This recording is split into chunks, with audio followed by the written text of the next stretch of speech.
I had had no intention of crossing the Pacific Ocean single-handed. However, under the circumstances, I had no other choice. This is at age 86, so I put my mind to it, put things together, did a lot of prepping for the boat, and I actually did it. 'Cause that was the river, and this is the sea. My name is Peter. I started sailing early. I enrolled in the German Merchant Marine Academy at age 16. That was 1953. And upon graduation in 1954, I enlisted on my first tramp steamer, coal-fired tramp steamer.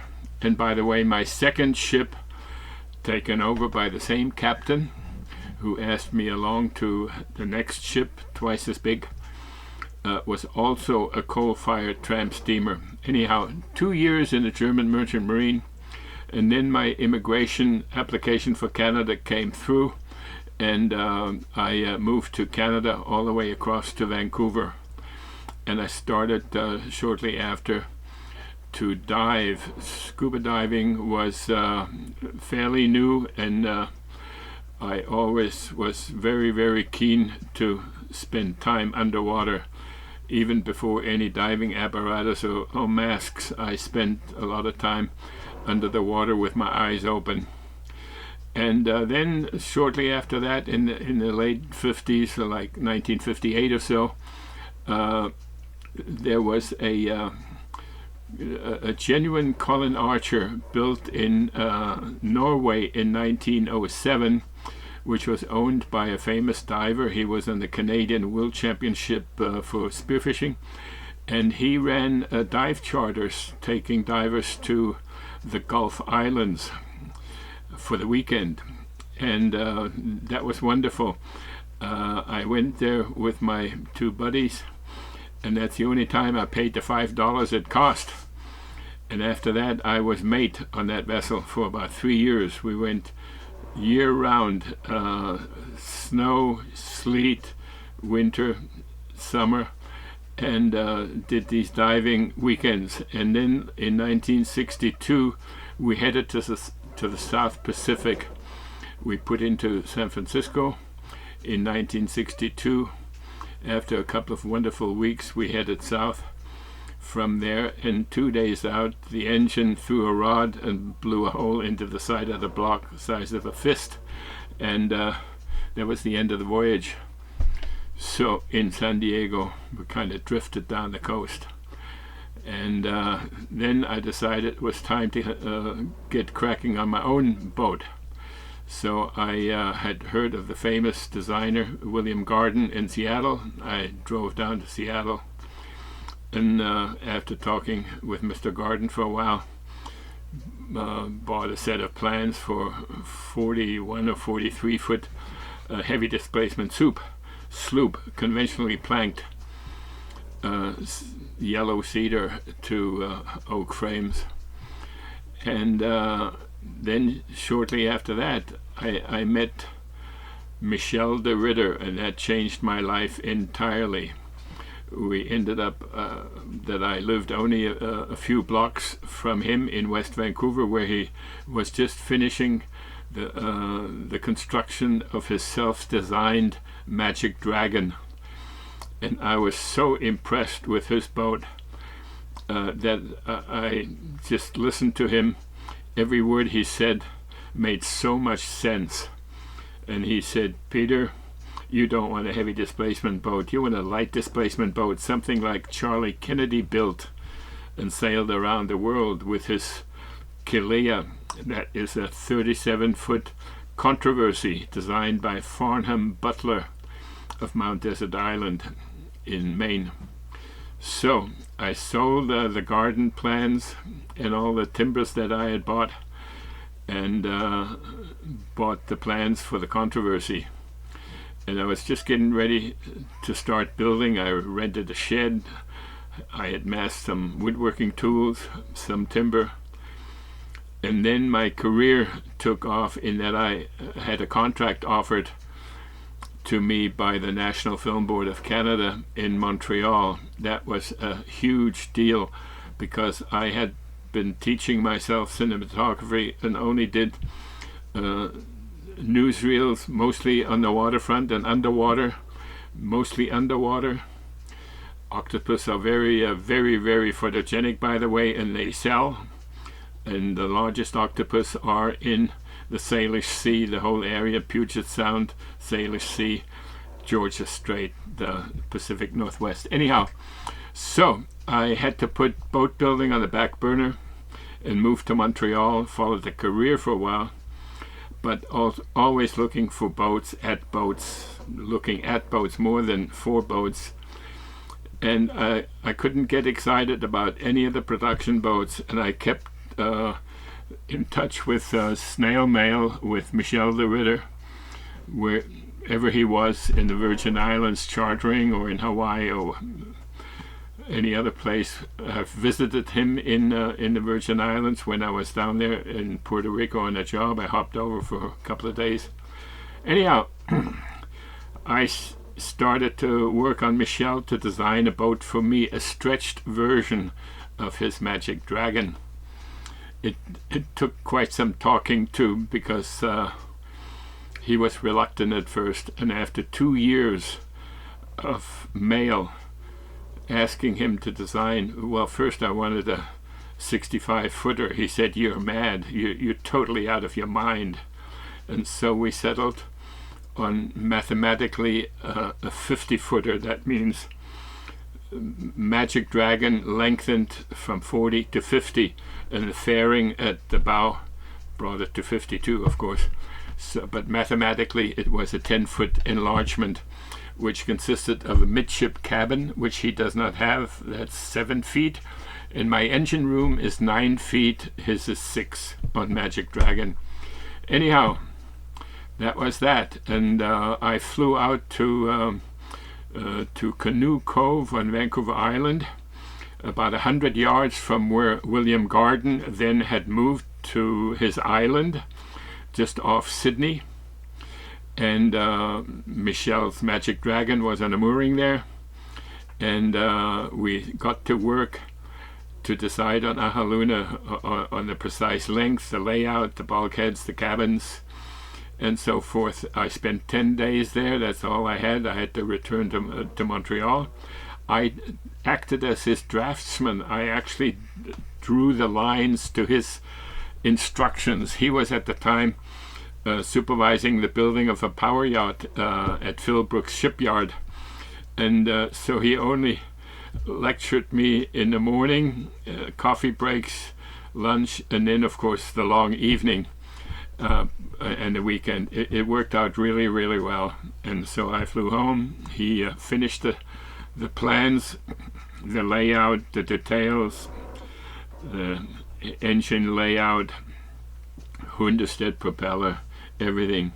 And I got to start to build a boat shed. I poured a 5-inch thick concrete slab, 21 feet by 60 feet, steel reinforced, because I was horrified of frost heave shifting while I'm framing up the boat.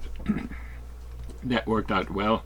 I bought arches, steel arches for a greenhouse. They were designed to be put on 2-foot 4x4s, but I put them on 6-foot 4x4s to gain enough height. It worked out extremely well. So I started building Ahaluna in 1972, and it took about 5 years. I had one helper at a time for 3 years, 2 years on my own, and we were ready to launch in 1977.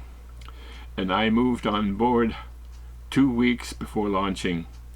We had to truck her about 10 miles. First, let me describe where I built Ahaluna. It was on Lake Champlain, where it becomes Richelieu River in Quebec, immediately north of Vermont and New York on either side of that lake. So I was 1.3 miles from the Vermont border, 45 miles from Montreal. And once Haluna was finished, construction ready to launch, I had to truck her about 10 miles to a marina in Saint-Paul-Illinois on the Richelieu. They had a homemade travel lift which was ample in dimensions and capacity to launch Haluna. And so we launched on November the 10th, 1977. We made it out the Richelieu Canal, which is controlled by the park system. They don't care about the weather. They close by the calendar on the 14th of October. October. It was October, not November the 10th that we launched. So October 14th, the canal closed, and we got through the last lock on the last day of the season. So we motored up the St. Lawrence Seaway, the short distance from where the Richelieu enters the St. Lawrence stream, fleuve en français, and we motored up to Montreal, where we tied up at the Royal St. Lawrence Yacht Club, Royal St. Lawrence Yacht Club, where I was the guest of one of the members in order to be able to make my standing rigging. Most of the boats had hauled out for the season, and there was a large end tie dock on the end, T dock, and that was perfect for me to make all my standing rigging. All the terminals, I put a big canvas on the wooden deck not to lose things down the cracks. Made all the standing rigging. Took about a month, and they have a wonderful hand-operated gantry to step masts.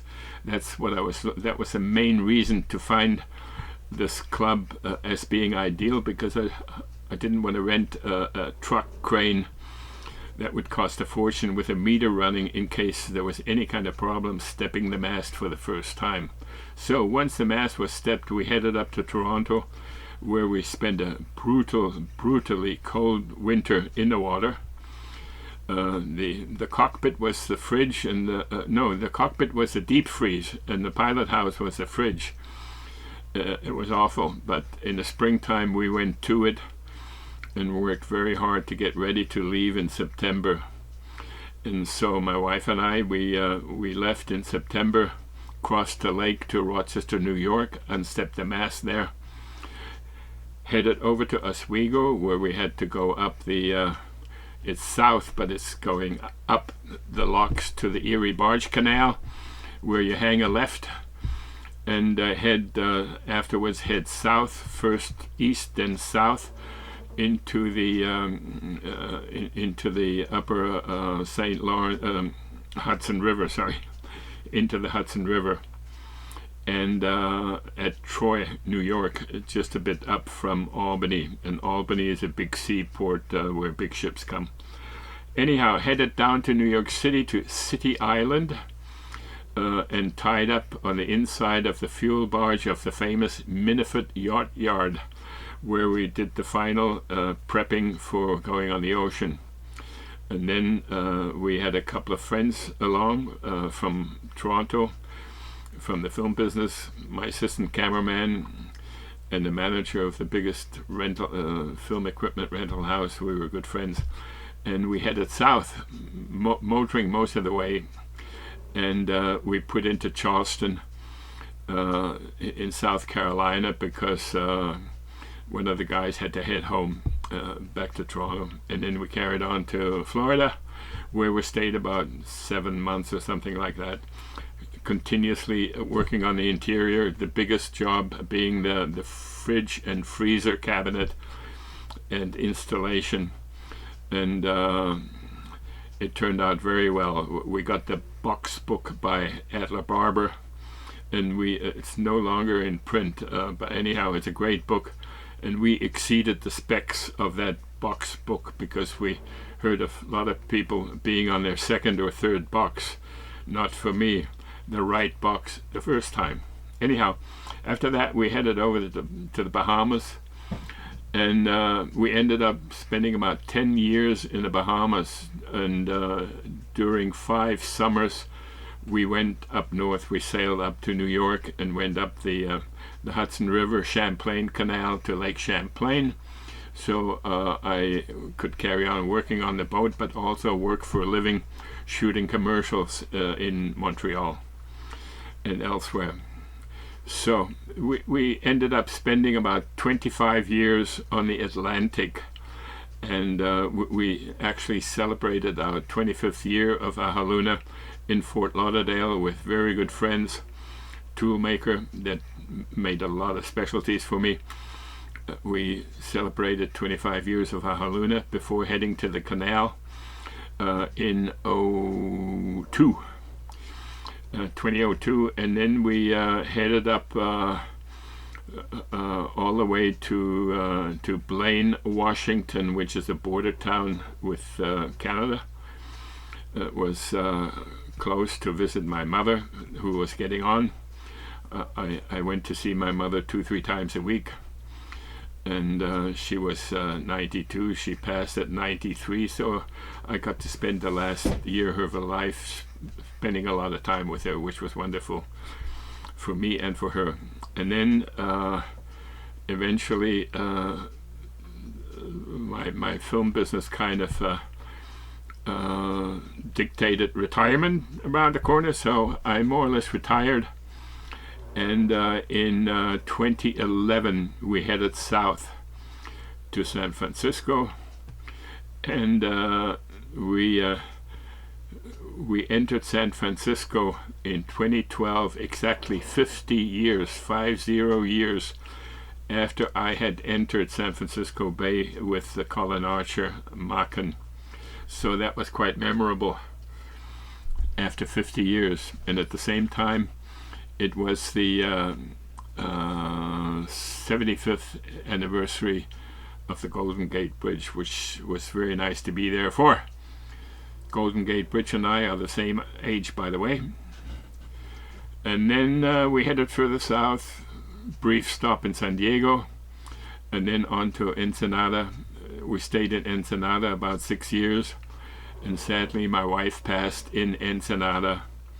And a year after that sad event, I decided it's time to move on, and I sailed to the Marquesas with a crew, one person.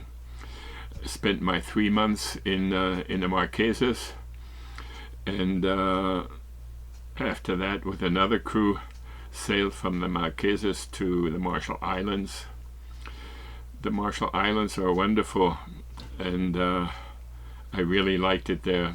Absolutely no crime, very, very friendly people. But you know, I stayed there for 4.5 years, largely due to COVID and other circumstances. And I decided, especially since the produce shelves were getting a bit sparse, I like a lot of vegetables. I do a lot of juicing. So I decided after 4.5 years, gotta move on. And I sorted my head out towards that event. I had never single-handed before overnight, just some inter-island, Nassau to the Exumas, Samson Key, that kind of thing, but not even overnight, one night. So at age 86, I decided I gotta sail solo across the North Pacific in the wrong direction, and I did it. It was wonderful, sometimes very, very frightful, sometimes very rough. Never afraid for the vessel or the rig, only afraid for sails and lines and this and that. I had two seams in the mainsail split wide open, and they were fairly far near the top, in the top quarter or so I couldn't even use it deeply reefed, because those split seams would have been center stage of what the main would have been. and also the jib, the umbrella cover had kind of parted all the seams and flapping around, and I had about 2 or 3 seams of the sail under the umbrella cover also part, but they held together luckily. And the Genoa was brand new. There was no fear there, but I parted the high modulus reefing line. It was by my mistakenly doing a partial roll of the Genoa, which was a no-no because it's a roller stay that uses a hanged luff as opposed to a foil. So there were torque problems, and I parted the roll-up line, the furling line, and I had to drop the Genoa, and it was not a great success because I got a wrong kind of gust of wind that blew the works into the water, and I had to fight for 3 hours to get the Genoa back on board. I had worn flat spots on my fingers, bare flesh, just like the old timers, to grab the sail to fight it on board. And at one point, when a gust of wind grabbed the sail that was outward of me and my hanging on, I was really afraid of going over the side because I was being lifted off the deck by hanging on to the sail. So it was pretty scary and a heavy fight. But I finally got her on board and got her lashed down.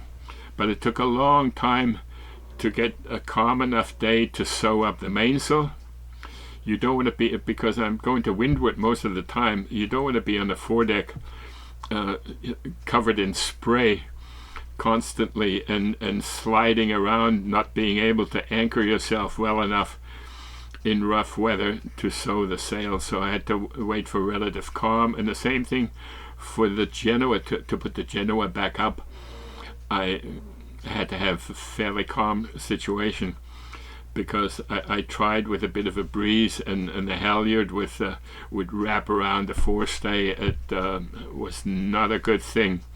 So I finally got the right conditions and very quickly hoisted the Genoa and used it with a spare furling line installed and carried on. But you know, I was in constant fear of something else going, of other seams on the main going, other seams on the jib going. So you know, it's not very comfortable. But I had wonderful days also, with fairly flat water, moderate breezes, doing nice speeds of 6.5 or 7 knots, which I consider very good for a heavy boat. The boat is not a heavy displacement boat as such, but in terms of what I carry, it has become a heavy displacement boat. A lot of tankage, a lot of tools, a lot of parts. Everything I own is on a Haluna. So there we go. 80 days, 7,515 miles. It's not a record breaker for speed, but I made it, and I'm very proud, very happy that I did make it into La Cruz in Nayarit, Mexico. Glad to be here.